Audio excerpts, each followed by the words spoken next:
अस्सलामुअलैकुम dear students, welcome back to my YouTube channel. आज का जो हमारा लेक्चर है वो बहुत ही इम्पोर्टेंट है लॉन्ग क्वेश्चन के हवाले से।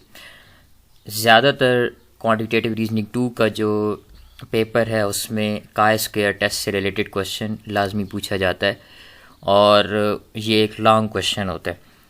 तो अभी हम दो सिंपल सी एग्जांपल के ज़रिए सीखेंगे कि काय स्क्वायर टेस्ट को कैसे अप्लाई करना है। अब काय स्क्वायर टेस्ट ऑफ इंडिपेंडेंस है, इसका नाम पूरा क्या है? Chi square test of independence. Independence का क्या मतलब है कि दो वेरिएबल के दरमियान एसोसिएशन, अगर कोई भी एसोसिएशन ना हो तो हम कहते हैं कि वो जो दो वेरिएबल हैं वो क्या हैं? एक दूसरे से इंडिपेंडेंट है, यानी एक दूसरे के ऊपर डिपेंड नहीं कर रहे। और अगर एक दूसरे उनके दरमियान एसोसिएशन किसी किस्म की मौजूद हो तो हम कहते हैं कि वो इंडिपेंडेंट नहीं है, बल्कि क्या है? डिपेंडेंट है। और उनके दरमियान क्या है? और वो एक दूसरे के साथ क्या है? एसोसिएटेड है। अब ये जो आपका टेस्ट है काय स्क्वायर टेस्ट, ये आपको बताएगा कि दो वेरिएबल्स जो हैं उनके दरमियान किस किस्म का रिलेशनशिप एग्जिस्ट करता है या नहीं करता। ठीक है, यानी कि वो इंडिपेंडेंट हैं या एसोसिएटेड है। अब इसके कुछ स्टेप्स हैं वो यहाँ पे लिखी हुई है, मैं उनको एक एक करके बता देता हूँ आपको, और इसको फिर हम जब अप्लाई करेंगे एग्जाम्पल के अंदर तो आपको मज़ीद ये चीज़ें क्लियर हो जाएंगी। पहला जो काम आपने करना है कि आपने नल हाइपोथेसिस बताना है। अब नल हाइपोथेसिस क्या होगा कि दो एट्रीब्यूट्स जो हैं वो क्या हैं? इंडिपेंडेंट है। यानी मिसाल के तौर पे आपने ये प्रूव करना है कि फॉर एग्जांपल हाइट और वेट के दरमियान कोई एसोसिएशन एग्जिस्ट करती है, यानी ये चेक करना है। तो आप क्या कहेंगे कि लेट अस सपोज कि एसोसिएशन जो है वो क्या है? एग्जिस्ट नहीं करती, यानी कि क्या है? वो दो एट्रीब्यूट्स जो हैं वो क्या हैं? एक दूसरे से इंडिपेंडेंट है। और H1 जो हाइपोथेसिस होगा, जिसको अल्टरनेट हाइपोथेसिस कहते हैं, ये जो अल्टरनेट हाइपोथेसिस होगा ये उसके अपोजिट होगा। अब देखें ना, यहाँ पे क्या है कि दो एट्रीब्यूट्स जो होंगे, यानी कि जो वेरिएबल होंगे यहाँ पे कैटेगोरिकल वेरिएबल्स, वो क्या है? इंडिपेंडेंट है। तो ये उसके अपोजिट होगा कि वो क्या है? इंडिपेंडेंट नहीं है, बल्कि क्या है? एसोसिएटेड है। तो पहला काम आपने ये करना है कि नल हाइपोथेसिस और अल्टरनेट हाइपोथेसिस जो है ये दोनों कंसिडर करने हैं आपने। उसके बाद जो है लेवल ऑफ सिग्निफिकेंस, क्वेश्चन के अंदर ज़्यादातर आपको अल्फ़ा गिवन होता है, पर अगर आपको नहीं गिवन होता तो आपने क्या करना है? अल्फ़ा 0.05 या 0.01, ये आपकी अपनी चॉइस है, बट यूजुअली जो हम अल्फ़ा कंसिडर करते हैं वो 0.05 होता है। सही है, तो एक दूसरी चीज़ होगी। तीसरा क्या है? ये मोस्ट इम्पोर्टेंट है कि यहाँ पे आपने क्या करना है? काय स्क्वायर निकालना है। ठीक है, ये जो काय स्क्वायर है ये कैसे निकलेगा? इसका फार्मूला हम देख रहे हैं यहाँ पे कि ये फार्मूला है काय स्क्वायर निकालने का। एक फार्मूला के ज़रिए हम निकालेंगे और दूसरा जो है वो क्या करेंगे? टेबल के ज़रिए निकालेंगे। फिर इन दोनों की वैल्यूज़ को हम क्या कर लेंगे? कंपेयर करेंगे। तो ये जो कंपेरिजन होगा इन दोनों वैल्यूज़ का, उससे हमें पता चलेगा कि दोनों के दरमियान एसोसिएशन है या दोनों क्या है? इंडिपेंडेंट है एक दूसरे के साथ। अब देखें इसके अंदर क्या है? एफ़ नॉट है, एफ ई है, और नीचे भी क्या है? F E. तो इसका मतलब है दो चीज़ें इन्वॉल्व हैं इसके अंदर, एक क्या है? एफ नॉट है, दूसरा क्या है? F E. अब अगर आपको याद हो तो हमने जब बात की थी सिंपल लीनियर रिग्रेशन लाइन की, तो उसके अंदर हम क्या करते थे? वाई एक्स और वाई हमें टेबल गिवन होता था, तो वाई जो और एक्स की जो वैल्यूज़ गिवन होती थी हम उनको क्या कहते थे? ऑब्जर्व्ड वैल्यूज़ हैं। और फिर हम क्या करते थे? वाई हैट निकालते थे इक्वेशन, और फिर उसके अंदर एक्स की वैल्यूज़ पुट करते जा रहे थे, तो हमारे पास क्या आता था? वाई हैट की वैल्यूज़ आती थी। तो उनको हम क्या कहते थे? They are the estimated values of Y. तो इसी तरह यहाँ पे जो फ्रीक्वेंसीज आपको गिवन होगी उनको हम एफ़ नॉट कहेंगे, और फिर हम जो है उससे क्या निकालेंगे? कुछ जो कैलकुलेट करेंगे फ्रीक्वेंसीज, तो वो क्या होंगी? एस्टिमेटेड फ्रीक्वेंसीज होंगी। तो फिर हमें क्या करना होगा? एफ़ नॉट माइनस एफ़ ई करना होगा, फिर उनका स्क्वायर लेना होगा, फिर उनको डिवाइड करना होगा एफ़ ई के साथ, एंड देन जाके हमने क्या करना है? उनका समिशन लेना है। तो ये जो सारे स्टेप्स हम करेंगे उसके बाद आपको क्या होगा? काय स्क्वायर मिल जाएगा। अब दूसरा क्या इसका है कि आपने क्या करना है? क्रिटिकल रीजन निकालना। अब ये क्रिटिकल रीजन के लिए आपको ना क्या चाहिए? यहाँ पे एक तो R-1 है, C-1 है, और साथ आपको DF नज़र आ रहा है। ठीक है, और यहाँ पे काय स्क्वायर और काय स्क्वायर नज़र आ रहे हैं। अच्छा, अब यहाँ पे ना बेसिकली इस तरह से आपने नहीं निकालना, मैं आपको बताता हूँ कि इसके लिए आपने क्या करना है।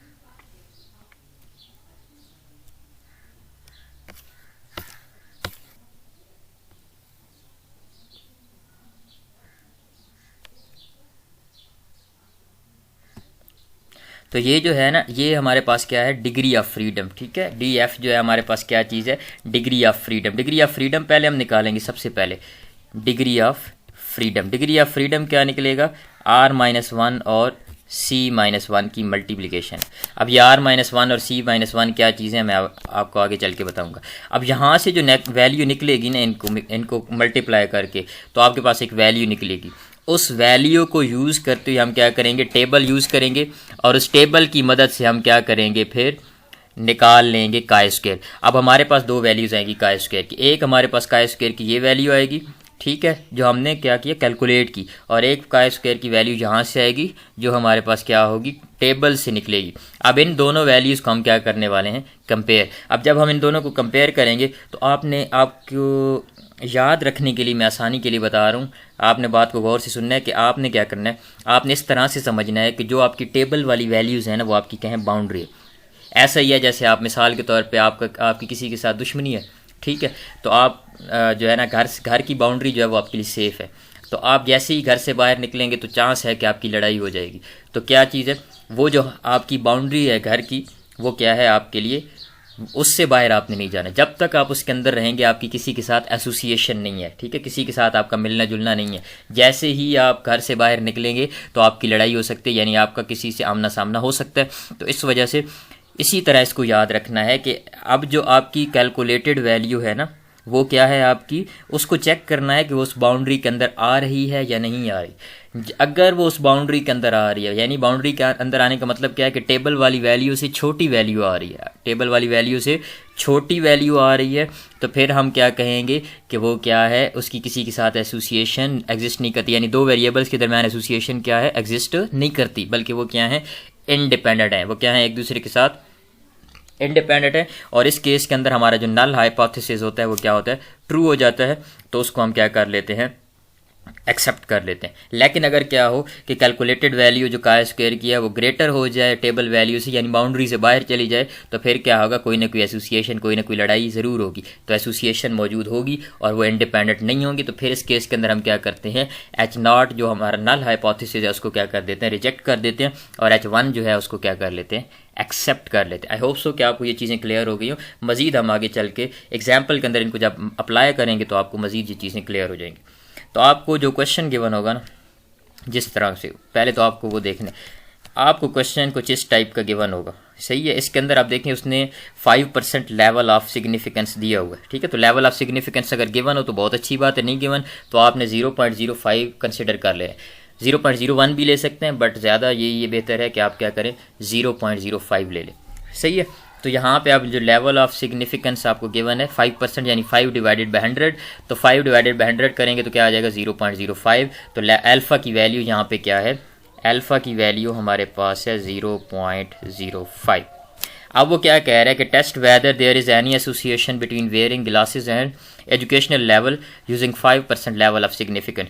यानी कि दो अब यहाँ पे एट्रीब्यूट्स क्या हैं, एक है हमारे पास के एजुकेशन लेवल, ठीक है, और दूसरा क्या है कि हमारे पास उनका जो है यहाँ पे है ना, एलिमेंट्री, हाई स्कूल, कॉलेज, ठीक है, और उसके अंदर अडल्ट वेयरिंग ग्लासेस कितने हैं, और जो क्या नाम है, जो ग्लासेस नहीं पहन रहे वो कितने। तो इन दोनों के दरमियान हमने एसोसिएशन निकालनी है, ठीक है, वेयरिंग ग्लासेस और किसके दरमियान, दूसरा एट्रीब्यूट क्या है, एजुकेशनल लेवल।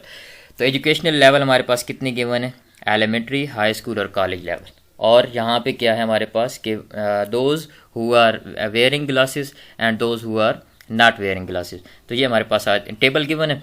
अब टेबल गिवन होगा आपको, तो इससे आगे आपने अपना काम करना है, एसोसिएशन चाहिए। तो पहला नल हाइपोथेसिस हमारा क्या बनेगा कि टू एट्रीब्यूट्स, यानी कि वेयरिंग ग्लासेस और एजुकेशनल लेवल क्या है, उनके दरमियान कोई एसोसिएशन एग्जिस्ट नहीं करती, यानी कि वो क्या है, इंडिपेंडेंट है, वो क्या है, इंडिपेंडेंट है। और हमारा जो H1 होगा वो फिर क्या बनेगा, कोई इंडिपेंडेंट नहीं है बल्कि क्या है, एसोसिएटेड है, बल्कि क्या है, एसोसिएटेड है। सो H1 हमारा हाइपोथेसिस क्या बनेगा कि टू एट्रीब्यूट्स जो हैं दे आर एसोसिएटेड। अब लेवल ऑफ सिग्निफिकेंस मैंने ऊपर आपको बता दिया कि क्या है हमारे पास, 0.05। अच्छा, अब देखें यहाँ पे वो क्या कह रहा है, क्रिटिकल रीजन में अभी यहाँ पे जो इसने किया है ना, ये थोड़ा सा मुश्किल है, मैं आपको आसानी के साथ इसको करा दूंगा। अभी इसको छोड़ दें, अभी हम क्या करते हैं, टेबल से जो वैल्यू निकालनी है हमने काई स्क्वायर की, यानी कि ये फार्मूला यूज़ करते हुए ये वाला फार्मूला यूज़ करते हुए हमने टेबल से जो वैल्यूज़ निकालनी हम पहले वो कर लेते हैं। जब वो कर लेंगे तो उसके बाद हम क्या करेंगे, ये क्रिटिकल रीजन निकाल लेंगे जिसके अंदर ये वैल्यू निकाल लेंगे हम, फिर दोनों को क्या कर लेंगे, कंपेयर कर लेंगे, तो हमारे पास क्या आ जाएगा, पता चल जाएगा कि एसोसिएशन एग्जिस्ट करती है या नहीं करती। अब देखें, आपको पहला काम क्या करना है इस फार्मूला के लिए, आपको एक्सपेक्टेड फ्रीक्वेंसीज चाहिए। क्या चाहिए, एक्सपेक्टेड फ्रीक्वेंसीज चाहिए। तो एक्सपेक्टेड फ्रीक्वेंसी निकालने का तरीका बता देता हूँ मैं आपको। करना क्या है इसके अंदर, देखें ये टेबल है ना। अब देखें आपने क्या करना है, पहले एलिमेंट्री वालों की निकालनी है। ये एलिमेंट्री वाला है, ठीक है, पहले एलिमेंट्री वाले की निकाल। तो एलिमेंट्री वालों की निकालने के लिए हम क्या करेंगे, जिस रो के अंदर है ना, ये जिस रो के अंदर, तो उसका जो ग्रैंड टोटल बनता है एक, वो आपने कंसिडर करना है। फिर जिस कॉलम के अंदर है वो आपने कंसिडर करना है। फिर ग्रैंड टोटल आपने कंसिडर करना है। ठीक है, करना क्या है, इन दोनों को करना है मल्टीप्लाई आपस में। ठीक है, किसको, यहाँ पे जो जिस रो के अंदर ये है यानी कि 7 है ना, इसको हमने इसकी जो है एक्सपेक्टेड फ्रीक्वेंसी निकालनी है। तो जिस कॉलम के अंदर है उसका टोटल यानी कि आ जाएगा 60, और फिर जिस रो के अंदर है उसका टोटल आ जाएगा। इन दोनों को मल्टीप्लाई करना है और डिवाइड कर देना है किसके साथ, 100 के साथ। डिवाइड किसके साथ कर देना है, 100 के साथ डिवाइड कर देना है। ठीक है, अच्छा, तो हमारे पास अब दूसरे के लिए क्या करेंगे, हमने उसके बाद हाई स्कूल के लिए निकालना है इसका, यानी कि पहले हम अडल्ट्स वेयरिंग ग्लासेस वाला निकाल रहे हैं। अब दूसरे के लिए क्या करेंगे, जब हाई स्कूल वाले के लिए निकालना पड़ेगा तो हम क्या कंसिडर करेंगे, इसी का ग्रैंड टोटल। ठीक है, और फिर क्या, इसको मल्टीप्लाई करेंगे जिस रो के अंदर जा रहा है उसका ग्रैंड टोटल यानी 30, और डिवाइड कर देंगे किसके साथ, 100 के साथ। पहले इन दोनों को देख लेते हैं, फिर बाकियों का आपको समझ आ जाएगी आसानी से। देखें, अब ये देखें 60 multiply by 10 divided by 100, 60 multiply by 30 divide, अब डिवाइडेड बाय 100 एक ही आएगा सारों के अंदर। देखें divided by 100 divided by 100 divided by 100। Grand total जो है आपका आखिरी कॉलम के अंदर, ये जो ग्रैंड टोटल 100 है ये सब के नीचे आएगा। अब बाकी क्या करना है, बस अब देखें 7 का करना था, तो 7 जिस कॉलम के अंदर है वो टोटल मल्टीप्लाई बाय 10। फिर 14 है तो 14 का क्या करेंगे हम, 14 मल्टीप्लाई 14 का है तो 14 जिस कॉलम के अंदर है उसका ग्रैंड टोटल यानी कि 60, और जिस रो के अंदर है उसका यानी ग्रैंड टोटल 30 डिवाइडेड बाय 100। इसी तरह फिर क्या करेंगे, कॉलेज का भी क्या आ जाएगा, 60 मल्टीप्लाई बाय, इधर जो वैल्यू है 60 डिवाइडेड बाय क्या आ जाएगा, 100। फिर आप जब इसके अंदर वेयरिंग नॉट वेयरिंग ग्लासेस के अंदर आएंगे तो आपने ग्रैंड टोटल ये वाला यूज़ करना, तो 40 मल्टीप्लाई बाय 10 डिवाइडेड बाय 100। ठीक है, 40, देखिए क्या करना है, 40 मल्टीप्लाई बाय 10 डिवाइडेड बाय 100, तो इसकी वैल्यू निकलेगी। फिर क्या करेंगे, 40 मल्टीप्लाई बाय 30 डिवाइडेड बाय 100, तो इसकी वैल्यू निकल आएगी। फिर क्या करेंगे, 40 मल्टीप्लाई बाय 60 डिवाइडेड बाय 100, तो इसकी वैल्यू निकल आएगी। तो इस तरह से एक्सपेक्टेड वैल्यूज़ हमने इन तीनों की भी निकाल लेनी है, एक्सपेक्टेड फ्रीक्वेंसीज़, और इन तीनों की भी क्या करनी है, एक्सपेक्टेड फ्रीक्वेंसीज़ निकाल लेनी है। मेन यही काम है आपका, बाकी उसके बाद कैलकुलेशन आसान है। मेन आपको फार्मूला पता होना चाहिए कि क्या करना है, आपने कैसे निकालनी। अब देखें, आपने जब इस वालों की निकालनी है, इस कॉलम वालों की फ्रीक्वेंसीज निकालनी, तो क्या करेंगे, इसको मल्टीप्लाई करें, इसको करस्पॉन्डिंग रो के साथ 60 है, किसके साथ मल्टीप्लाई करेंगे, पहले की निकालनी है तो 10 के साथ डिवाइडेड बाय 100। दूसरे 14 वाले की निकालनी है तो 60 मल्टीप्लाई बाय 30 डिवाइडेड बाय 100। फिर तीसरे वाले 39 की निकालनी है तो 60 मल्टीप्लाई बाय, जिस रो के अंदर 39 है, 39 थर्ड रो के अंदर है, तो इधर टोटल कितना आ रहा है 60, तो 60 मल्टीप्लाई बाय 60 डिवाइडेड बाय 100 आ जाएगा। इसी तरह आपने क्या करना है, इन तीनों का भी निकाल लेना। तो ये अब आपको समझ आ गई होगी होपफुली। हम आगे चल के इसको देखते हैं कि उसने कैलकुलेशन की हुई है। जो ये देखें हमारे पास क्या आ गया, 60 मल्टीप्लाई बाय 10। अगर इसको मैं एक पेज पे दिखा सकूँ, ये देखें 60 मल्टीप्लाई बाय 10 डिवाइडेड बाय 100, ये पहले का आ गया एलिमेंट्री का। फिर हाई स्कूल वाले का क्या है, 60 मल्टीप्लाई बाय किस कॉलम के अंदर, रो के अंदर है 30 डिवाइडेड बाय 100, ये आ गया 60 मल्टीप्लाई बाय 30 डिवाइडेड बाय 100। फिर उसके बाद 60 मल्टीप्लाई बाय 60 डिवाइडेड बाय 100, तो ये हमारे पास तीसरा आ गया। समझ आ गई। उसके बाद क्या करना है, दूसरे के लिए जाना है तो 40 से मल्टीप्लाई करते जाना है, 40 multiply by 10 divided by 100, 40 multiply by 30 divided by 100, 40 multiply by 60 divided by 100, तो ये हमारे पास आ जाएंगी। ठीक है, आई होप सो कि आपको अब क्लियर हो गया होगा। अब देखिए हमने एक्सपेक्टेड फ्रीक्वेंसीज निकाल ली। एक्सपेक्टेड फ्रीक्वेंसी अब कैसे करना है, ये 10 का टेबल जाएगा 100 पे 10 टाइम्स, फिर 10 का टेबल 60 पे चला जाएगा 6 टाइम, तो ये 6 आ जाएगा। इसी तरह आपको ये तो आसान से है, ऊपर वालों को मल्टीप्लाई कर दे, डिवाइडेड बाय 100 करते जाएं तो आपके पास ये आंसर्स आ जाएंगे। अब ये आंसर्स आ गए। अब आपने क्या करना है, इन फ्रीक्वेंसीज़ का टोटल करना है। तो 6 + 18 + 36 करेंगे तो 60 आ जाएगा। फिर इसी तरह जो है वो इनका करेंगे तो हमारे पास क्या आ जाएगा, 40 आ जाएगा। और ये तो उसी तरह रहेगा, ठीक है, टोटल वाला उसी तरह ही आ जाएगा जिस तरह से टेबल में गिवन था।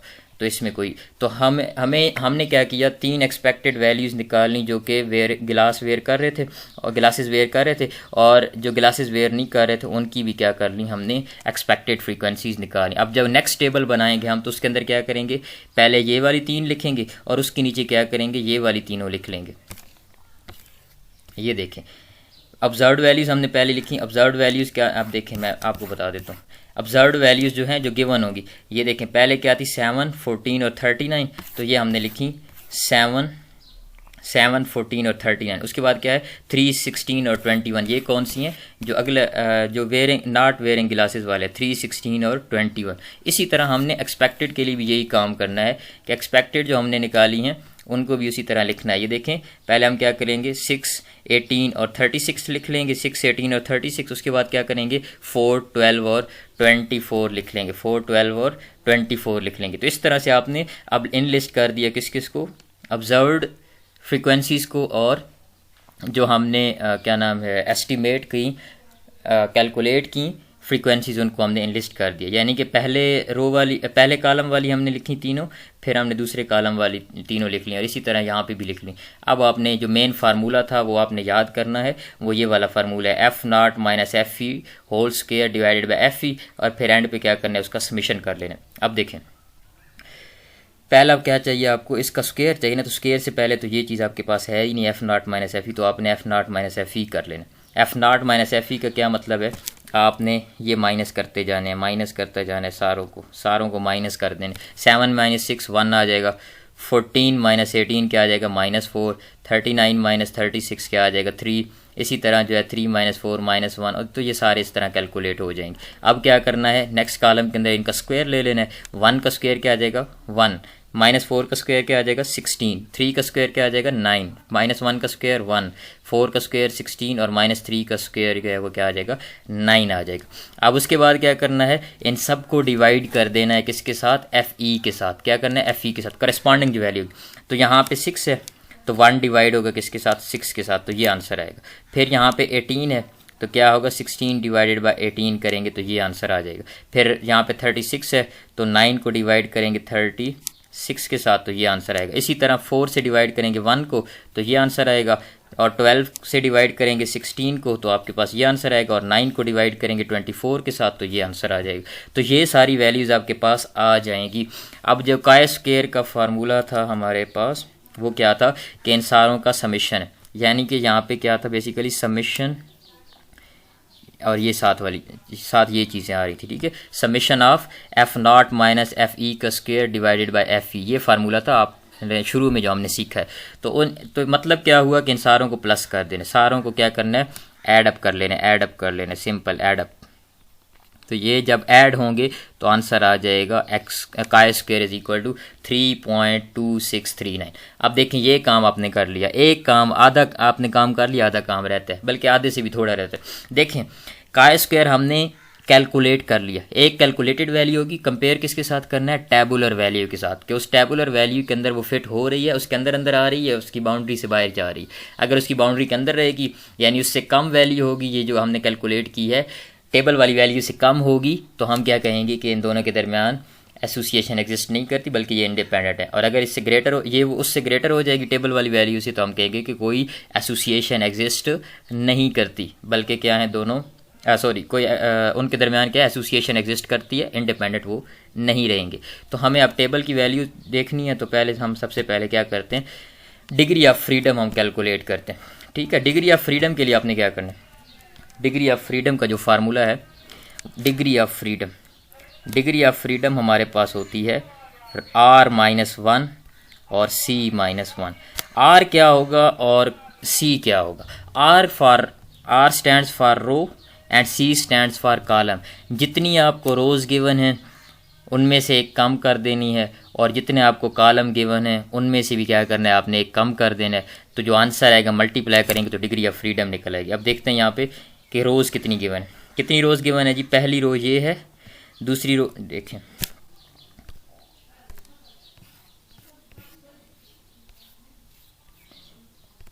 पहली रो ये वाली, दूसरी रो ये वाली, तीसरी रो ये वाली। कितनी रोज़ गिवन है? ये नीचे तो टोटल है ना, इनको तो हमने नहीं देखना, ठीक है, टोटल वालों को हमने नहीं देखना, ये टोटल है सारों। इन तीनों को प्लस किया है तो ये 40 बना है, इन तीनों को प्लस किया है तो ये 60 बना है, ठीक है, और इन तीनों को प्लस किया है तो ये 100 बना, तो इसको हमने नहीं देखना। ऊपर वाली जो वैल्यूज़ गिवन है जिनको हमने आगे यूज़ किया है हमें वो चाहिए, ठीक है।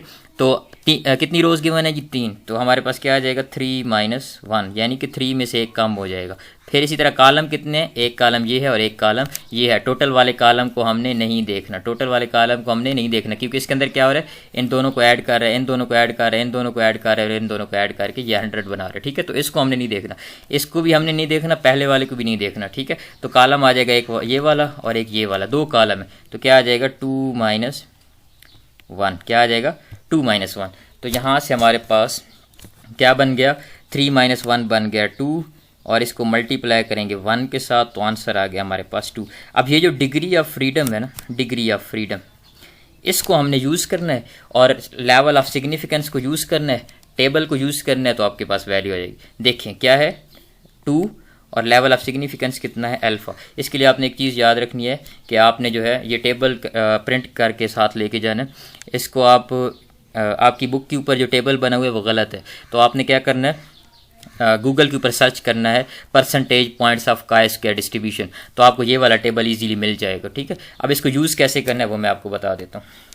हमारे पास जो डिग्री ऑफ फ्रीडम थी वो कितनी थी? 2।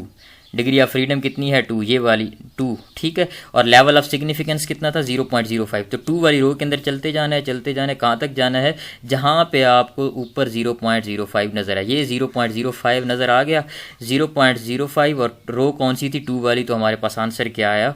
5.99। ये क्या हमारे पास आएगा आंसर किसका? काय स्क्वायर का आ जाएगा। काय स्क्वायर का आंसर आ जाएगा किसके अंदर? टेबल की मदद से जो हमने कहा है, ठीक है। तो जो हमने डिग्री ऑफ फ्रीडम निकाली उसको यूज़ करना है उस रो के अंदर, और यहाँ पे लेवल ऑफ सिग्निफिकेंस मौजूद है, वहाँ पे उसकी वैल्यू को चेक कर लेना, तो ये हमारे पास आ जाएगा 5.99। अब ये देखें क्या आ रहा है, इधर भी उसने जो निकाला हुआ है क्या आ रहा है? 5.99। तो आपने क्या लिखना है कि value of chi square from table, ठीक है, फ्राम टेबल आ जाएगा। तो टेबल से जो वैल्यू हमने निकाली है वो कितनी निकाली है हमने? 5.99। तो बस अब आपने रिजल्ट को इंटरप्रेट कर देना है। अब रिजल्ट क्या है हमारे पास? 5.99 ये टेबल से वैल्यू निकली है, और ये क्या है? 3.2639। जो कैलकुलेटेड वैल्यू है 3.2639, क्या ये 5.99 से बड़ी है या छोटी है? ऑब्वियसली ये 3 है, यहाँ पे क्या है? 5 है। तो यहाँ पे इसका मतलब है ये जो कैलकुलेटेड हमारी वैल्यू है वो क्या है? इससे टेबल वाली वैल्यू से क्या है? छोटी है। तो जब छोटी है तो इसका मतलब क्या होगा? इसका मतलब है कि ये बाउंड्री के अंदर है, बाउंड्री के अंदर है, तो इसका मतलब है इंडिपेंडेंट हैं, जो एट्रीब्यूट्स हैं वो एक दूसरे से इंडिपेंडेंट हैं, और हम क्या करेंगे? नल हाइपोथेसिस को एक्सेप्ट कर लेंगे। क्या करेंगे? एक्सेप्ट कर लेंगे। इसी तरह तो हम ये कहते हैं कि फिर 2 एट्रीब्यूट्स जो हैं वो क्या हैं? इंडिपेंडेंट हैं। वो क्या है? इंडिपेंडेंट है। दूसरी एग्जांपल सरसरी सी अब मैं बिल्कुल बस गो थ्रू करवाऊंगा आपको, क्योंकि आपने चीज़ें सीख ली हैं तो वो बिल्कुल इसी से मिलती जुलती है। अगेन आपको अल्फ़ा गिवन है 0.05। ये अब आपको क्या है? 2 कॉलम के 2 रोज़ गिवन है, और कॉलम भी कितने हैं? 2 ही के कॉलम है, ठीक है। रोज़ ये गिवन है 2, ठीक है, और कॉलम भी 2 गिवन है, सही है। बस अब आपने क्या करना है? जब आपने हाई ग्रेड वाले की निकालने हैं तो क्या करेंगे? 130 मल्टीप्लाई बाय 60, यानी कि ऑब्जर्व जो फ्रीक्वेंसीज निकाली 130 मल्टीप्लाई बाय 68 डिवाइडेड बाय 200। फिर क्या करना है? 130 मल्टीप्लाई बाय 132 डिवाइडेड बाय 100। तो यहाँ पे आपको 2 वैल्यूज़ मिल जाएंगी एफ ई की। इसी तरह आपने क्या करना है? 70 मल्टीप्लाई बाय 68 डिवाइडेड बाय 200, तो आपको मिल जाएगी पहली वैल्यू। फिर आपने क्या करना है? 70 मल्टीप्लाई बाय 132 डिवाइडेड बाय 200, तो आपको मिल जाएगी सेकंड वैल्यू। आपने उसी तरह करना है जिस तरह ऊपर टेबल बनाया। यहाँ पे इसने और तरीके से किया हुआ है, आपका फार्मूला आप यहाँ पे कन्फ्यूज़ हो जाएंगे।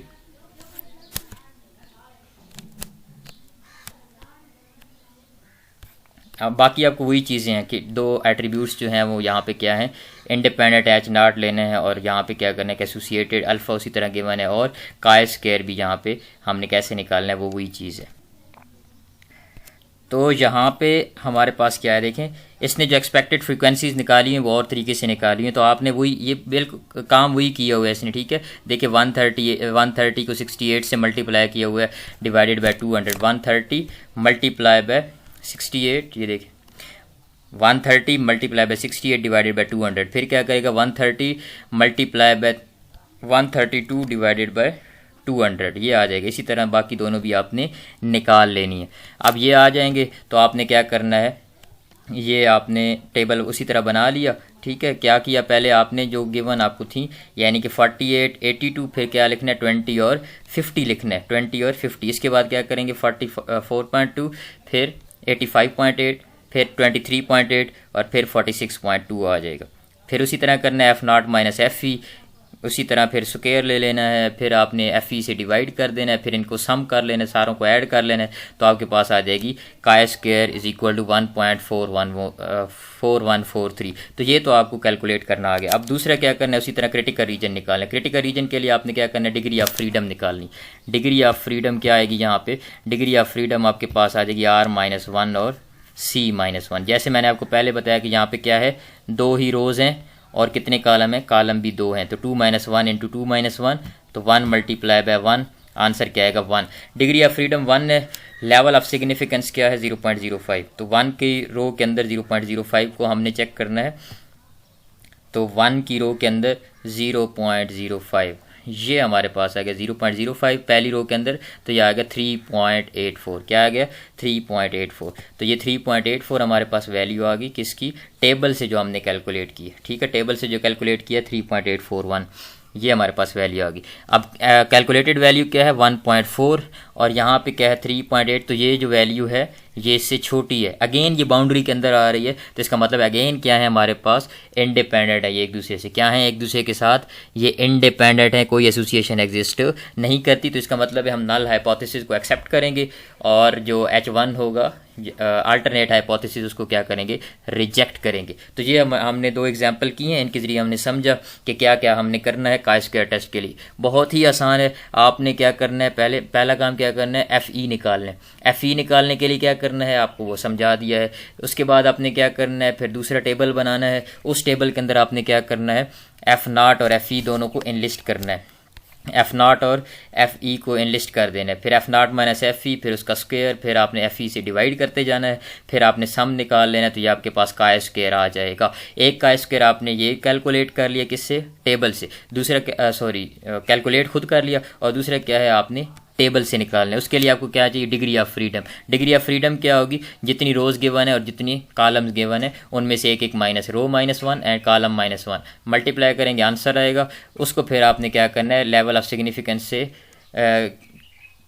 की जगह पे जाके चेक करना है, यानी कि टेबल को यूज़ करना है, तो वहाँ से आपको वैल्यू मिल जाएगी। जब ये वैल्यू मिल जाएगी तो दोनों को कंपेयर करना है। मेन चीज़ यही याद रखनी है कि काय स्क्वायर जो कैलकुलेटेड वैल्यू है, अगर वो आपकी टेबल वाली वैल्यू से कम आ रही हो तो फिर हम क्या करते हैं, इन दोनों को हम कहते हैं कि नल हाइपोथेसिस जो है वो हमारा ठीक है, और नल हाइपोथेसिस को एक्सेप्ट कर लेते हैं, यानी कि वो दोनों जो एट्रीब्यूट्स हैं वो एक दूसरे से क्या हैं, इंडिपेंडेंट है। और अगर ये जो काय स्क्वायर हमने कैलकुलेट किया है ये बढ़ जाता है, यानी बाउंड्री से बाहर चला जाता है टेबल वाली वैल्यू की, तो फिर हम कहते हैं कि दोनों के दरमियान कोई ना कोई एसोसिएशन मौजूद है, तो हम क्या करते हैं, नल हाइपोथेसिस को रिजेक्ट कर देते हैं। आई होप सो कि आपको सारी चीज़ें क्लियर हो जाएं। मज़ीद कोई कन्फ्यूजन हो तो आप कमेंट बॉक्स में पूछ सकते हैं।